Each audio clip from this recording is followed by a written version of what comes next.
2026-এর মাধ্যমিক পরীক্ষার যে পরীক্ষার্থীরা অ্যাডমিট কার্ড পায়নি তাদের অ্যাডমিট কার্ডের ব্যবস্থা করছে সরকার। এক্স হ্যান্ডেলে পোস্ট করে জানিয়েছেন শিক্ষামন্ত্রী ব্রাত্য বসু। 27শে জানুয়ারি ফের খোলা হচ্ছে অনলাইন পোর্টাল, আর ওই পোর্টালে অ্যাডমিট কার্ডের জন্য নতুন করে আবেদন করা যাবে, জানিয়েছেন শিক্ষামন্ত্রী ব্রাত্য বসু। 2026-এর মাধ্যমিক পরীক্ষার যে পরীক্ষার্থীরা অ্যাডমিট কার্ড পায়নি তাদের অ্যাডমিট কার্ডের ব্যবস্থা করছে সরকার।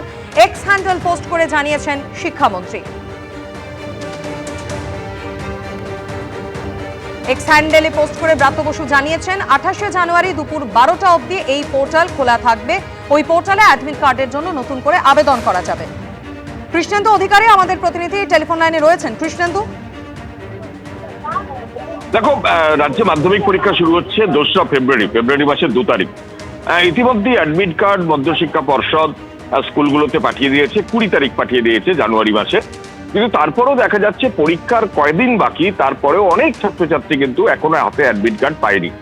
এবং সেই ছাত্রছাত্রী এবং অভিভাবকরা মধ্যশিক্ষা পর্ষদে অভিযোগ করেছেন যে তারা অ্যাডমিট কার্ড পায়নি, কারণ হচ্ছে স্কুলের গাফিলতিতে পাননি। স্কুলের তরফ থেকে অ্যাডমিট কার্ডের জন্য যে ফর্ম ফিল আপ করতে হয়, সেই স্কুলের গাফিলতির জন্য সেই অ্যাডমিট কার্ড তারা পাননি।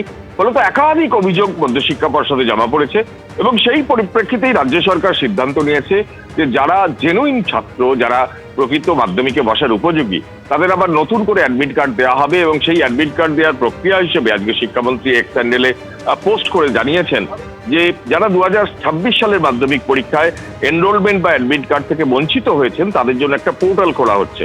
এবং সেই পোর্টালটা 27 তারিখ 12টা থেকে 28 তারিখ 12টা পর্যন্ত খোলা থাকবে এবং স্কুল মারফত সেখানে আবেদন করে পরীক্ষার আগে তারা অ্যাডমিট কার্ড হাতে পাবেন। এটা সরকারের সিদ্ধান্ত এবং আজকেই মধ্যশিক্ষা পর্ষদ এ ব্যাপারে বিজ্ঞপ্তি জারি করবে, এমনটাই সূত্র মারফত জানা যাচ্ছে।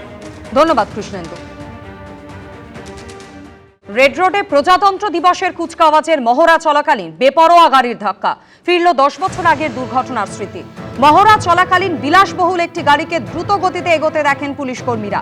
গাড়িটিকে পুলিশ আটকানোর চেষ্টা করলে নিয়ন্ত্রণ হারিয়ে গার্ডরেলে তা ধাক্কা মারে। গাড়ি এবং গাড়ির চালককে আটক করেছে ময়দান থানার পুলিশ। পুলিশ সূত্রে খবর, গাড়িটির ইন্স্যুরেন্স এবং পলিউশনের মেয়াদ উত্তীর্ণ।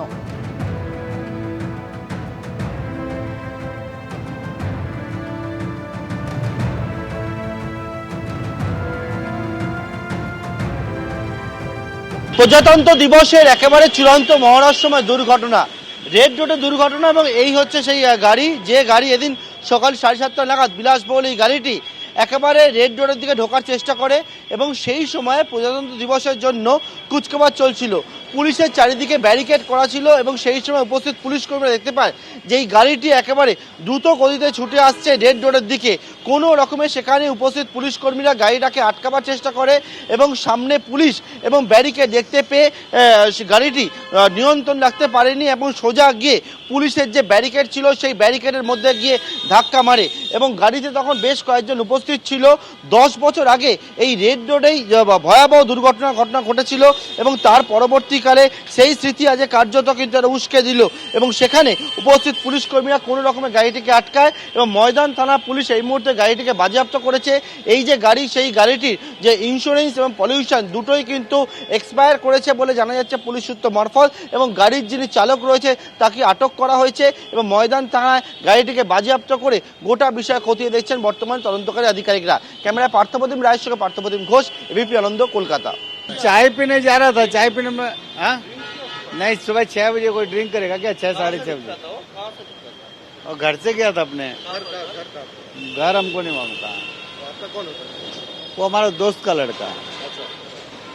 तो पहले भी ड्राइव किया था या नहीं? ड्राइव करता तो ड्राइव आता है, लाइसेंस है, सब है। अच्छा, वैसा कुछ नहीं था। पढ़ाई करता कॉलेज में, उसको दिक्कत नहीं है, ड्राइविंग तो करता ही है। एक्सीडेंट हुआ कैसे? ये हमको क्या गाड़ी ये नो आइडिया। वो सब है वो एक्सीडेंट होना था, हो गया, अब कैसे हुआ समझ में नहीं आ रहा। আজ রেড রোডে যে দুর্ঘটনা ঘটেছে সেই দুর্ঘটনা মনে করিয়ে দিচ্ছে 10 বছর আগে এই রেড রোডেই ঘটেছিল যে মর্মান্তিক ঘটনা। 2016-র 13ই জানুয়ারি ফোর্ট উইলিয়ামের সামনে প্রজাতন্ত্র দিবসের কুচকাওয়াজের মহড়া চলাকালীন দুর্ঘটনা ঘটে। বেপরোয়া অডি গাড়ির ধাক্কায় মৃত্যু হয়েছিল বায়ুসেনা জওয়ান অভিমন্যু গৌড়ের।